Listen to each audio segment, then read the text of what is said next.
ओम नमः सिद्धेभ्य। ओम नमः सिद्धेभ्य। ओम नमः सिद्धेभ्य। नमो जनाणम। सभी को सादर श्रद्धात्मक वंदन। आज ज्येष्ठ कृष्ण चतुर्दशी का यह शाश्वत पर्व है और आज ही के दिन 1008 तीर्थंकर शांतिनाथ भगवान का गर्भ जन्म निर्वाण कल्याणक तिथि का भी दिन है। और आज जो संदेश हमें प्राप्त हुआ है यह श्री परमात्मा प्रकाश जी ग्रंथ के 64 नंबर के श्लोक के आधार से लिया गया है, जो आचार्य योगेंदु देव द्वारा विरचित है। तो चलिए देखते हैं आज का संदेश, जिसमें अनाकुल स्वभाव अपने आत्मस्वरूप का लक्षण बताया है। यहाँ पर लिखा है कि अनाकुलता जिसका लक्षण है, ऐसे पारमार्थिक वीतराग सुख से परान्मुख यानी उससे विपरीत संसार के सुख दुख यद्यपि अशुद्ध निश्चय नय की अपेक्षा से जीव संबंधी कहे हैं, तो भी शुद्ध निश्चय नय से कर्म जनित है। और आत्मा तो वीतराग निर्विकल्प समाधि में स्थिर होता हुआ वस्तु को वस्तु के स्वरूप से देखता और जानता है, रागाधिक रूप नहीं होता। क्या कहा यहाँ पर कि अनाकुलता जिसका लक्षण है, यानी जहाँ पर आकुलता नहीं है तो वो कैसा हुआ, अनाकुल, वहाँ आकुलता से रहित है। और आकुलता लक्षण किसका है, संसार का लक्षण है, क्योंकि संसार में आकुलता है और मेरे आत्म स्वभाव में निराकुलता है, इसलिए आत्मा का जीव का स्वभाव कैसा हुआ, अनाकुल स्वभाव। तो ऐसा अनाकुल स्वभाव वाला जिसका लक्षण है, ऐसे पारमार्थिक वीतराग सुख से परान्मुख। यहाँ पे क्या कहा, जो वीतराग सुख से परान्मुख यानी उससे विपरीत है। तो वीतराग सुख से विपरीत क्या हुआ, आकुलता वाला सुख हुआ। तो आकुलता में सुख नहीं है, सिर्फ मात्र सुखाभास है। और सुख कहाँ पर है, सुख निराकुलता में है। नियम सार जी की गाथा में आता है ना, निराकुलता सो सुखी। जो निराकुल स्वभावी है वही सुखी है, आकुलता में सुख नहीं है। तो कहा कि ऐसे पारमार्थिक यानी निश्चय स्वभाव की बात चल रही है, जो निश्चय से वीतराग सुख से परान्मुख यानी वीतराग सुख से जो रहित है, उनसे विपरीत है ऐसे संसार के सुख दुख। तो वहाँ पर संसार के सुख दुख में सुख दुख है क्या, नहीं, वहाँ तो मात्र दुख ही दुख है। जैसे कोई बोले कि नरक में सुख है, तो नरक में तो दुख ही दुख है।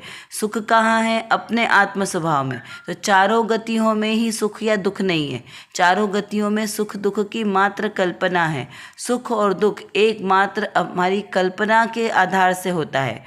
जो मेरा आत्म स्वभाव है वो तो सुख स्वरूप ही है, उसमें तो कभी दुख होता ही नहीं है। संसार में दुख का स्वरूप संसार है। तो जहाँ 4 गति 84 लाख योनियाँ हैं, वहाँ पर दुख ही दुख है, सुख नाम मात्र का भी नहीं है। तो ऐसा जो संसार का सुख है वो तो कैसा है, विपरीत ही है, किसके, अपने आत्म स्वभाव से विपरीत है, दुख स्वरूप ही है। यद्यपि अशुद्ध निश्चय नय की अपेक्षा से सिद्ध जीव संबंधी कहा, लेकिन अशुद्ध निश्चय नय की अपेक्षा से यानी व्यवहार नय की अपेक्षा से क्या कहा कि जीव सुखी दुखी होता है। निश्चय से तो आत्मा सुख स्वरूपी ही है, लेकिन व्यवहार से ऐसा कहने में आता है कि आत्मा सुखी है, आत्मा दुखी है। क्यों, क्योंकि कर्म के सापेक्षता है ना, कर्म का संबंध है, इस अपेक्षा से जीव को सुखी या दुखी कहा जा सकता है। जीव में कर्म का प्रवेश जीव में होता नहीं है, लेकिन काहे से कहा, कर्म की अपेक्षा से, क्योंकि कर्म का संबंध है ना, अनादि से कर्म का संबंध होने से जो यह मेरा आत्मा जो शुद्ध स्वरूपी था वो कैसा है, विकार रूप परिणमन कर रहा है। तो विकार रूप परिणमन करने से उसे अशुद्ध जीव कहा। देखिए धवला जी की गाथा में बहुत अच्छा वर्णन आता है कि एकेंद्रीय से लेके संगी पंचेंद्रीय जीव, असंगी पंचेंद्रीय जीव तक सभी जीव कैसे हैं, शुद्ध तिर्यंच है। क्या कहा वहाँ, एकेंद्रीय से लेकर असंगी पंचेंद्रीय तक शुद्ध जीव है। तो वहाँ पे इनको शुद्ध जीव कैसे कहा, तिर्यंच को। तो वहाँ पर अपेक्षा किस अपेक्षा से कहा, क्योंकि वहाँ पर मन नहीं है, असंगी है ना। तो पंचेंद्रीय जीव 2 प्रकार के हैं, संगी और असंगी। तो वहाँ पर असंगी जीवों के मन नहीं है, तो मन रहित होने के कारण वो जीव को शुद्ध जीव कहा। क्योंकि मन होगा तो जीव क्या करेगा, विकार आदि करेगा। राग द्वेष मोह राग जीव कब करता है, जब उसके पास मन होता है, जब उसके पास बुद्धि ज़्यादा हो जाती है तो वो मोह राग द्वेष करता है। कौन, अज्ञानी जीव, ज्ञानी जीव नहीं करते। ज्ञानी जीव तो वीतरागता का ही पोषण करते हैं और वीतराग स्वरूप को ही ध्याते हैं, लेकिन अज्ञानी जीव मन के वशीभूत होकर मोह राग द्वेष आदि विकारी भावों को करता है। तो उस अपेक्षा से वहाँ पे तिर्यंच को शुद्ध जीव कहा, क्योंकि उसके मन ही नहीं है। तो यहाँ पर इसी तरीके से यहाँ पर बताया कि वे जो जीव संबंधी मोह राग द्वेष आदि भावों विकार भाव होने के कारण वह अशुद्ध जीव कहने में आते हैं, तो भी कहने में आते हैं ये नहीं, तो भी शुद्ध निश्चय से कर्म जनित है। कौन? वो जीव का विभाव भाव, वो सुख दुख वाली पर्याय, वो सब कैसी है? कर्म जनित है। और आत्मा तो वीतराग निर्विकल्प समाधि में स्थिर हुआ वस्तु को वस्तु के स्वरूप से जानता देखता है। आत्मा क्या करता है? आत्मा का कार्य क्या है? मात्र जानना देखना, सुखी दुखी होना नहीं, क्योंकि आत्मा में तो सुख भरा है ना, तो दुख है ही नहीं, तो दुखी का कोई काम ही नहीं है। लेकिन आत्मा विकार भाव से परिणमित होता हुआ सुख दुख का अनुभव करता है। क्या करता है? क्योंकि जीव अनुभवशाली है ना, तो वो सुख दुख का अनुभव करता है। जीव दुखी नहीं होता, दुख तो मात्र वो कर्म जनित जो परिणाम है उसके कारण सुखी दुखी होता है। तो यहाँ पर कहा तो आत्मा में वीतराग निर्विकल्प समाधि में स्थिर होता हुआ वह वस्तु को वस्तु के स्वरूप से जानता है। जो वस्तु जैसी है उसका जो भाव है उसे तत्व कहते हैं। तो तत्व कितने हैं? 7। तो ऐसा ही जो जीव तत्व है, वो जीव तत्व कैसा है? वो अपनी आत्मा स्वरूप में स्थिर होगा जब जीव, तो वो जीव को जीव रूप से ही जानेगा, जीव के ही स्वरूप से जानता और देखता है, क्योंकि उसका कार्य कैसा है? जानना और देखना। अजीव तत्व को अजीव तत्व रूप ही जानेगा। ये अजीव तत्व का स्वभाव कैसा है? सिर्फ पूर्ण गलन वाला, रूप रस गंध वर्ण वाला, ये अजीव तत्व का है, तो वो उसको उसी रूप जानेगा। और जीव तत्व का स्वभाव कैसा है? तो जीव तत्व का स्वभाव मात्र जानना देखना। मात्र शब्द में बहुत दम है कि क्या कहा कि मात्र जानता और देखता है और कुछ नहीं करता। मात्र जानता देखता है साक्षी भाव से, जैसे दर्पण के अंदर प्रतिबिंब झलकता है, बस उसी प्रकार जीव के ज्ञान में सभी ये झलकते हैं। उसमें वो किसी के कार्य में हस्तक्षेप नहीं करता। इस प्रकार यहाँ पर इसको समझना। हस्तक्षेप कैसे करता है? रागाधिक रूप नहीं होता। रागाधिक रूप नहीं होता मतलब कोई जीव मोह के उदय से मोही नहीं हो जाता, कोई जीव क्रोध कषाय के उदय से क्रोधी नहीं हो जाता। तो ये सब क्या है? औदायिक भाव है। क्रोध, मान, माया, लोभ, मोह, राग, द्वेष, ये सब चीज़ें क्या है? औदायिक भाव है। तो ये मात्र कर्म के उदय से आती है, ये आत्म स्वभाव में नहीं है। आत्म स्वभाव तो शुद्ध है, शुद्ध था और शुद्ध ही रहेगा। उसमें किंचित मात्र भी विकार भाव का प्रवेश नहीं होता। अब यहाँ पर एक प्रश्न होता है कि जीव को यदि आकुलता नहीं करना हो तो वो क्या करे? ऐसा भी तो हो सकता है कि संसार में रहते हुए भी जीव निराकुल स्वभाव भी रह सकता है। तो यहाँ पर जब जीव इस संसार में रहते हुए भी यदि अपने स्वरूप में स्थिर होता है, मात्र अपने स्वरूप को ही जानता देखता है ज्ञाता दृष्टा भाव से, तो वो जीव इस संसार में निराकुल स्वरूप को प्राप्त कर सकता है। क्यों? क्योंकि निराकुल स्वभाव जीव को कब से उसको स्वाद आने लगता है? चतुर्थ गुण स्थान में। मिथ्यात्व अवस्था में तो अपने निराकुल स्वभाव का वेदन ही नहीं होता। लेकिन जब जीव ज्ञानी कहलाता है, जब उसको अपने स्वभाव का ज्ञान होता है कि मैं जीव हूँ और मात्र जानने देखने वाला सुख स्वरूपी हूँ, और जब वो अपने आत्म स्थिरता के बल पर आत्मसन्मुख होता है, तब वो जीव को उस निराकुल स्वभाव का एक बोलते हैं ना झलक मात्र उसको वेदन होती है, और वही सम्यक दर्शन है। क्योंकि वहाँ पर निर्णय होता है कि हाँ, यही सुख स्वरूप आत्मा मैं हूँ। फिर धीरे धीरे जीव अपने पुरुषार्थ के बल पर कषाय चौकड़ियों का अभाव करता है। पहले तो अनंतानुबंधी कषाय चौकड़ी के अभाव से सम्यक दर्शन प्राप्त होता है। फिर प्रत्याख्यानावर्णी कषाय चौकड़ी के अभाव से जीव को व्रताधिक लेने के भाव जागृत होते हैं। फिर अप्रत्याख्यान कषाय चौकड़ी के अभाव होने से जीव को मुनिव्रत आदि लेने के भाव होते हैं। क्योंकि महाव्रत पहले अणुव्रत लिए, अब महाव्रत अंगीकार करता हुआ जीव शुद्धोपयोग दशा में निमग्न होता है। पहले तो 7वें गुणस्थान से 6ठे और 7वें में जीव प्रमत्त अप्रमत्त दशा रूप होता है, और वहाँ पर कभी शुद्धोपयोग और कभी शुभोपयोग। इस प्रकार से जीव अंदर बाहर अपनी परिणति उसकी चलती रहती है। लेकिन जब जीव श्रेणी चढ़ते हैं, श्रेणी कब से चढ़ते हैं? 8वें गुणस्थान से। जब जीव के 3 करण परिणाम होते हैं, अनंतानुबंधी कषायों की भी संयोजना होती है, और जब जीव को शुद्धोपयोग दशा प्राप्त होती है, तब जीव वहाँ पर पुरुषार्थ पूर्वक 12वें गुणस्थान को प्राप्त करते हैं। वहाँ से जीव की वीतराग दशा की पूर्णता प्रारंभ होती है, पूर्णता होती है। प्रारंभ कहाँ से हुआ?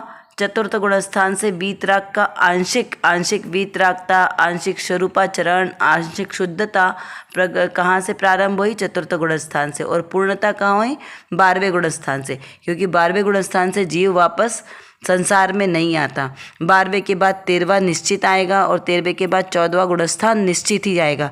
तो जब वो जीव 12वें गुणस्थान में है, वहाँ पर उस जीव को निराकुल स्वाभाविक कह सकते हैं। क्यों? क्योंकि अब जीव का वापस संसार में परिभ्रमण नहीं होने वाला है। वो जीव जो 12वें गुणस्थान में पहुंच गए हैं, इतनी शुद्धोपयोग दशा उनकी प्रकट हो गई है, तो वो जीव अब उनको आकुलता शेष नहीं है। मात्र क्या बचा है? मात्र आयु कर्म शेष है। जब तक उनके आयु कर्म है, तब तक वो जीव इस संसार में रहेंगे, और उनके आयु कर्म पूरे होने तक उनको ये पूरे 14 गुणस्थान तब तक हो भी जाएंगे। मतलब ये फिक्स है कि जो जीव 12वें गुणस्थान में आया, वो इतनी शुद्धोपयोग की दशा को प्राप्त करेंगे कि वो अरिहंत केवली 13वें गुणस्थान में, और उसके बाद अयोग केवली, पहले सयोग केवली और अयोग केवली, इस प्रकार से ये जो स्टेप बाय स्टेप इन सब को प्राप्त करते हुए वो मोक्ष दशा को प्राप्त करेंगे। इस प्रकार यहाँ पर समझना है। अब चलिए देखते हैं आज की रत्नकणिका में कौन सी विशेष बात आई है। यहाँ पर प्रवचन सार जी और समय सार जी में भगवान श्री कुंद आचार्य देव तथा श्री अमृतचंद्र आचार्य देव का अंतर्नाद है कि हम जैसा कहते हैं वैसा ही वस्तु का स्वरूप है, और वह सर्वज्ञ के घर की बात हम स्व के अनुभव से कहते हैं। इस स्वरूप के समझाने, श्रद्धा करने से 1-2 भव में अवश्य ही मोक्ष होता है। इस प्रकार अप्रतिहित भाव की बात की है, गिर जाने की बात नहीं की।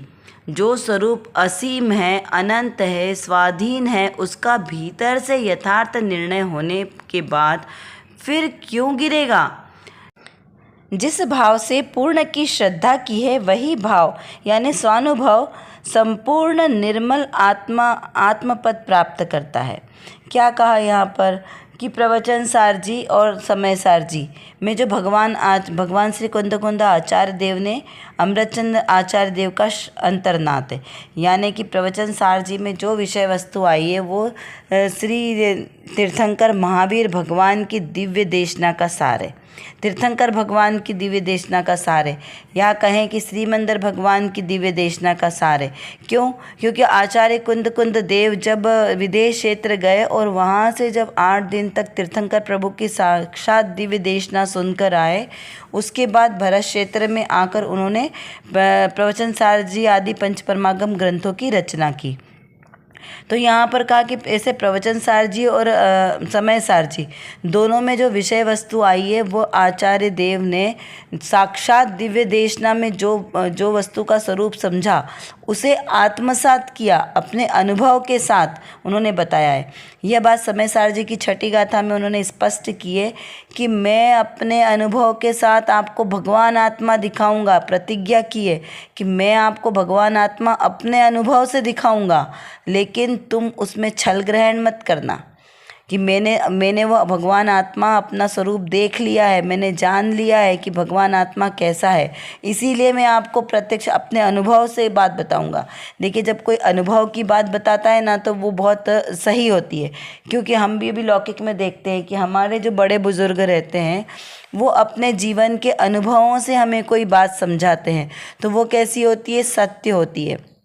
लेकिन हम उसको समझ नहीं पाते, क्यों? क्योंकि अभी हमने उसका अनुभव नहीं लिया। जब हमें अनुभव होगा तब हमें वो बात को समझ में आती है कि हाँ, ये बात तो पहले हमें बताई गई थी, ये तो ऐसी ही है। तो अनुभव गम्य बात हमेशा सत्यार्थ होती है। तो यहाँ पर आचार्य देव कहते हैं कि मैं ऐसे अपने आत्मा के अनुभव से मैं तुम्हें ऐसा एकत्व विभक्त आत्मा का दर्शन कराऊंगा, पर तुम छल ग्रहण मत करना। इसलिए यहाँ पे कहा है कि प्रवचनसार जी और समयसार जी में आचार्य कुंद कुंद देव ने जो बात बताई, वही बात आचार्य अमृतचंद्र देव ने उसका अंतर्नाद क्यों बोला? क्योंकि आचार्य अमृतचंद्र देव ने भी आचार्य कुंद कुंद के हृदय में बैठकर जैसे वो बात को समझा हो, क्योंकि जैसा उनके गुरु ने उस वस्तु के स्वरूप को समझा, वैसा ही आचार्य अमृतचंद्र देव ने भी अपने आत्मा के अनुभव के आधार से उसको ग्रहण किया और वो हमें समझाया। तो जो आचार्य देव ने प्राकृत में गाथाएं लिखी, गाथा रूप में वस्तु का स्वरूप लिखा, उसी स्वरूप को अमृतचंद्र आचार्य देव ने सरल करके गद्य और पद्य रूप में संस्कृत के श्लोकों के आधार से हमें सरल करके वो वस्तु का स्वरूप हमारे सामने परोसा है। तो यहाँ पर इसलिए कहा कि वो उनका अंतर्नाद है, क्योंकि उस वस्तु के स्वरूप को सरलीकरण करके जो हमें बताया है मूल सूत्रों को, तो उन मूल सूत्रों में जो जैसा वस्तु का स्वरूप है वैसा का वैसा वस्तु का स्वरूप बताया गया है। और यह सर्वज्ञ के घर की बात है। क्या कहा? ये सर्वज्ञ के घर की बात है। इसका क्या मतलब लेना कि ये सर्वज्ञ देव की वाणी है, ये साक्षात परंपरा से हमें तीर्थंकर देव के द्वारा आई है और उसे गंधर्व देवों के द्वारा हमें समझाई गई और लिपिबद्ध की गई।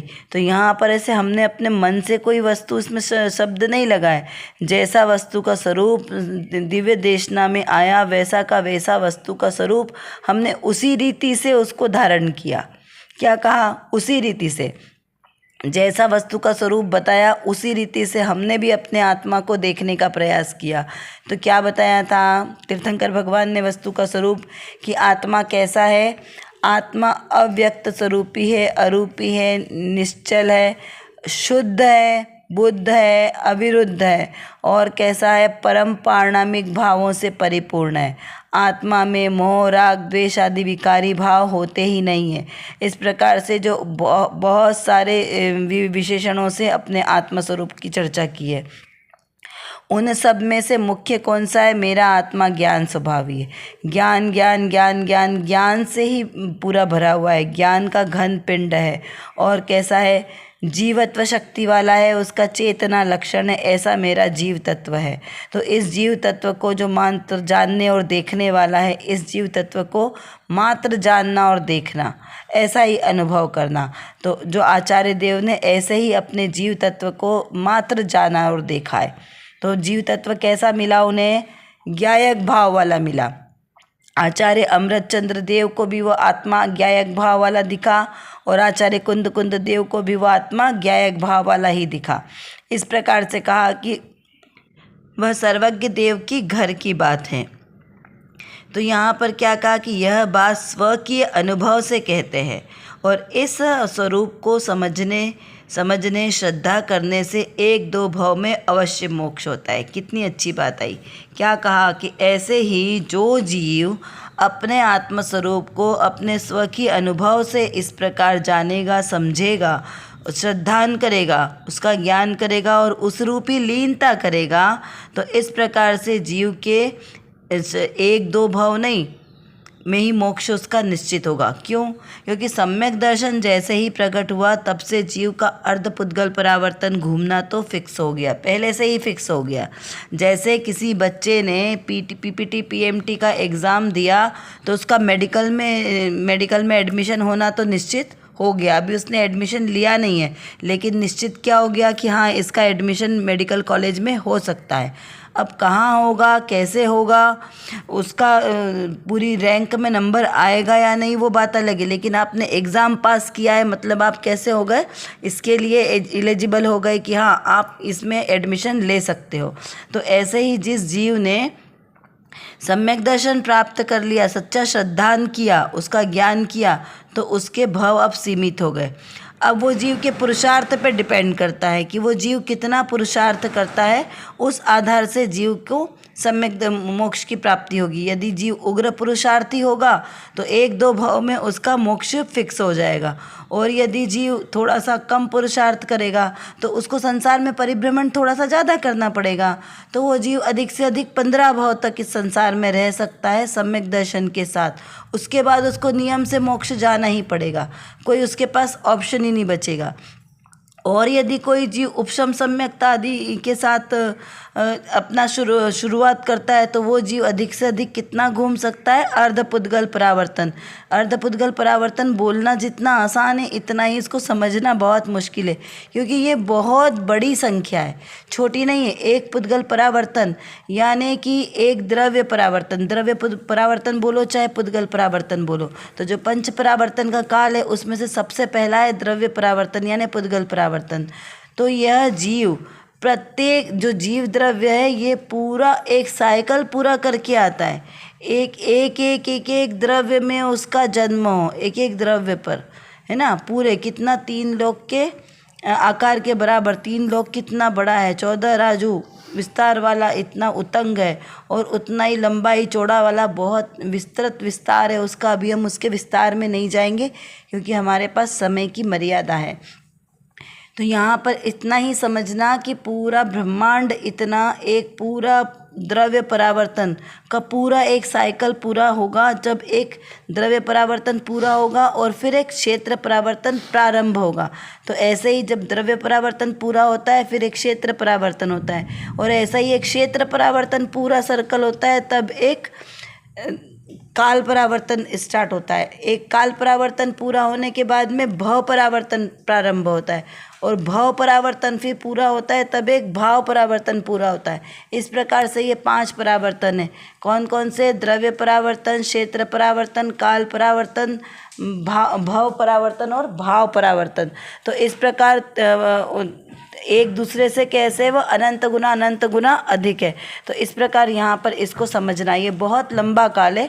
तो इस प्रकार चक्र पूरा होता है कब, और ये कब रुकता कब है? जब हम अपने आत्म स्वभाव को जानते हैं और पहचानते हैं तब ये चक्र रुक जाता है।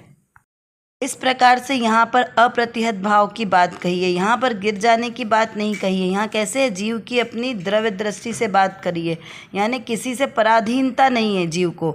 जीव कैसा है? अपना स्वाधीन स्वभाव वाला है। उसका स्वरूप कैसा है? असीम, असीम अनंत, यानी उसकी कोई सीमा नहीं है, अनंत स्वरूप है उसका, क्योंकि सुख स्वरूप है ना। तो अनंत जितना आकाश ऐसा इतना ही जीव का स्वरूप का अस्तित्व है। इस प्रकार जीव के अस्तित्व की महिमा को बताते हुए यहाँ पर यह संदेश यहाँ हमें प्राप्त हुआ। अभी हम कुछ प्रश्नों के माध्यम से चिंतन करते हैं कि आकुलता किसका लक्षण है और अनाकुलता किसका लक्षण है। दोनों में भेद करना है ना, कि आकुलता किसका लक्षण है, जहाँ जो जीव लक्षण कैसा होता है, जो लक्ष्य को प्रसिद्ध करे वो लक्षण।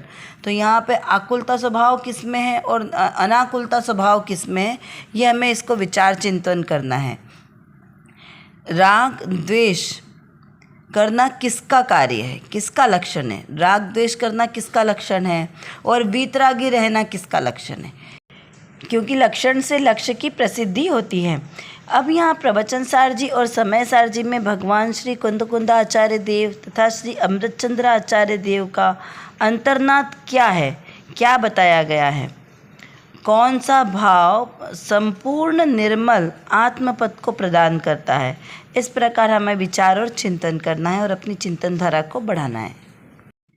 प्रतिदिन प्रसारित होने वाले ये संदेश कुछ डेट की वजह से आगे पीछे अपलोड होते हैं, जिस कारण आपको समय पर यह नहीं मिल पाते, लेकिन प्लेलिस्ट में ये सब डेट वाइज अवेलेबल है। आप प्लेलिस्ट से भी इन संदेशों को सुन सकते हैं, आप अपनी डायरी में नोट कर सकते हैं, क्योंकि जो संदेश है ये बहुत ही सारगर्भित संदेश हमें प्राप्त होते हैं और नित्य प्रति इनका चिंतन मनन करना बहुत आवश्यक है।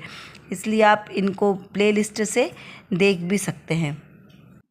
कर विचार तो पाम, हम जितना विचार करेंगे उतना ही हमारा विषय क्लियर होगा, क्योंकि हमारे पास समय की कमी है और जानना बहुत ज़्यादा है। और किसको जानना है? अपने ही ज्ञायक स्वभाव को जानना है। तो जब तक हम अपने इस ज्ञायक स्वभाव को नहीं जानेंगे तब तक हमारा कोई भी कार्य सिद्ध नहीं हो सकता। तो एकमात्र जो मेरे अंदर, मतलब मेरे आत्म स्वभाव में जो ज्ञान नाम का विशेष गुण है, इस गुण को एकमात्र अपने ज्ञायक स्वभाव को जानने में लगाएं तो निर्विकल्प दशा की प्राप्ति होगी, और इस निर्विकल्प दशा के ही आश्रय से हमें शाश्वत सुख की प्राप्ति होगी। तो वो शाश्वत सुख हमें प्राप्त हो, इसीलिए पुरुषार्थ करना आवश्यक है। उसके लिए व्यवहार से तो सच्चे वीतरागी देवशास्त्र गुरु का आश्रय लेना योग्य है, और निश्चय नय से मेरी निज शुद्धात्मा का आश्रय लेना ही सर्वश्रेष्ठ उपाय है। अभी के लिए बस इतना ही। विशेष चर्चा हम आगे की कक्षाओं में करेंगे। तब तक हम अपने आत्मस्वरूप को जानें, पहचानें और उसी में लीन रहें। इसी विशेष मंगल भावना के साथ आप सभी को सादर जय जिनेंद्र।